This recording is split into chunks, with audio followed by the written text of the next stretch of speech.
नमस्कार, मैं अमित कुमार मिश्रा, अतिथि व्याख्याता हिंदी, हरिहर शाह कॉलेज, उदा किशुनगंज। हिंदी प्रतिष्ठा प्रथम वर्ष के पाठ्यक्रम के पहले पत्र में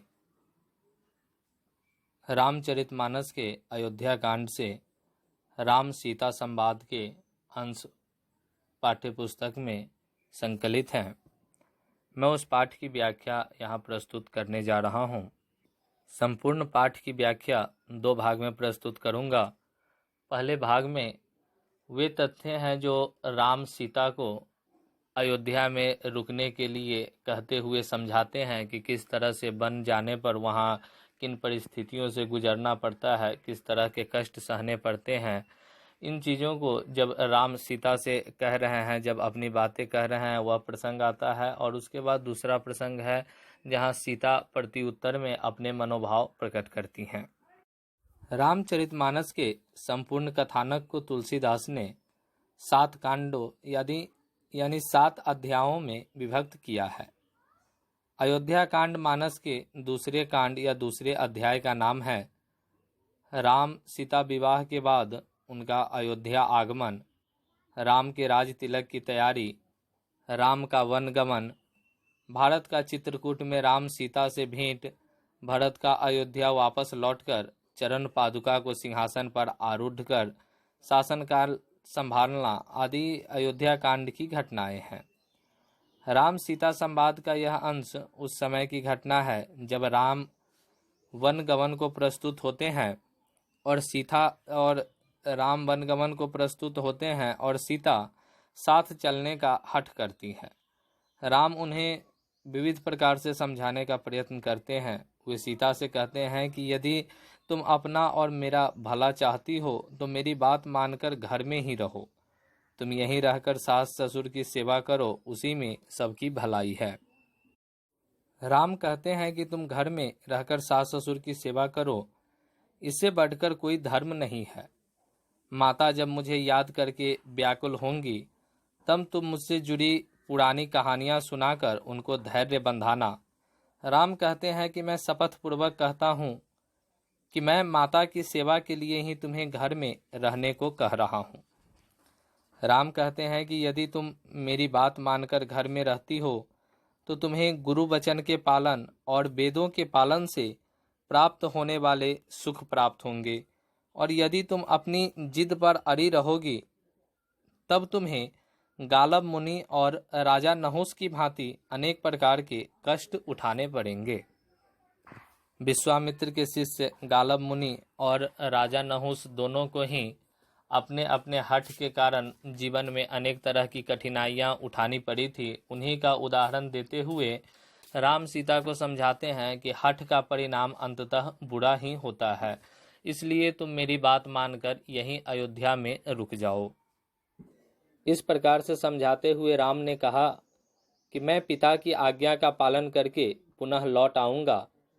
दिन बीतते समय नहीं लगेगा। मेरी यह बात तुम मान लो। 14 वर्ष वन में बिताकर मैं वापस लौट आऊंगा। इसके बावजूद यदि तुम अपने प्रेम के कारण हठ करोगी तब तुम्हें परिणाम स्वरूप कष्ट ही उठाने पड़ेंगे। वन में अनेक तरह की कठिनाइयां हैं। वहाँ धूप, गर्मी, शीतलता, वर्षा, आंधी बयार आदि की भयावहता झेलनी पड़ती है। आगे राम पुनः कहते हैं कि वन के मार्ग में तेज धार वाले घास, कुश का उदाहरण वहाँ पे दिया गया है। कुश जिसका आगे का भाग बहुत ही तेज होता है, नुकीला होता है, जिससे मनुष्य के अंग कट जाते हैं। कहते हैं कि वन के मार्गों में तेज धार वाले कुश, कांटे और बहुत तरह के कंकड़ पत्थर मिलेंगे। उन पर बिना पैर में कुछ पहने नंगे पांव चलना पड़ेगा। तुम्हारे कमल समान कोमल पांव उन दुर्गम रास्तों पर चल नहीं सकेंगे। वन का मार्ग समतल नहीं होगा, कहीं गुफाएं मिलेंगे, कहीं नदी नाले। उन भयानक रास्तों पर चलना बड़ा कठिन होगा। जंगल में भालू, बाघ, भेड़िए, शेर, हाथी जैसे भयानक पशु मिलेंगे, जिनकी आवाज सुनकर ही धैर्यवान मनुष्यों की धैर्य खो जाती है, धैर्य जवाब दे जाता है, अर्थात भय लगने लगता है। इस तरह से अनेक प्रकार से रीति नीति और वन के दुर्गम मार्गों का वर्णन कर सीता को समझाने का राम प्रयत्न करते हैं। राम कहते हैं कि वन में बिस्तर नहीं मिलेगा, भूमि पर ही सोना होगा, कंदमूल भोजन में मिलेगा और वह भी नित्य मिल जाया करे, यह भी संभव नहीं है। इस प्रकार के कष्टों का वर्णन करते हुए राम कहते हैं कि वन में ऐसे ऐसे भयानक निशाचर अर्थात दैत्य रहते हैं जो मनुष्य को अपना भोजन बना लेते हैं। वे तरह तरह के भेष बनाकर सामने आते हैं और छल पूर्वक व्यवहार करते हैं। राम कहते हैं कि वन में होने वाले कष्टों का बखान नहीं किया जा सकता है। वन में इतने तरह के कष्ट हैं, इतनी तरह की कठिनाइयां हैं जिनका वर्णन करना संभव नहीं है। उसे जब मनुष्य भोगता है तभी उन कष्टों से उसका साक्षात्कार होता है। वन में भयानक सर्प, भयानक पक्षी होंगे। रात में स्त्री पुरुष को चुरा ले जाने वाले चोर अर्थात दैत्य निकलते हैं। वन के कष्टों के आगे धैर्यवान पुरुष भी भयभीत हो जाते हैं। उनका धैर्य जवाब दे जाता है। फिर वे सीता से कहते हैं कि धैर्यवान पुरुष भी जहां अपना धैर्य नहीं संभाल पाते हैं वहां तुम कैसे समय बिताओगी? तुम तो स्वभाव से ही कितनी सरल और कोमल हो। राम कहते हैं कि हे सीता, तुम हंस के समान मीठे जल के सरोवर में पली हो, यानी सुख सुविधाओं में पली बढ़ी हो। तुम नमकीन जल वाले भयानक समुद्र के योग्य नहीं हो, वन में रहने लायक नहीं हो। यदि मैं तुम्हें अपने साथ ले जाता हूँ तो लोग मुझे अपयश देंगे अर्थात कलंकित करेंगे। इस तरह से सीता को समझाते हुए राम कहते हैं कि जो स्त्री अपने गुरु या पति की बात मानकर नहीं चलती है उसे अंत में पछताना पड़ता है।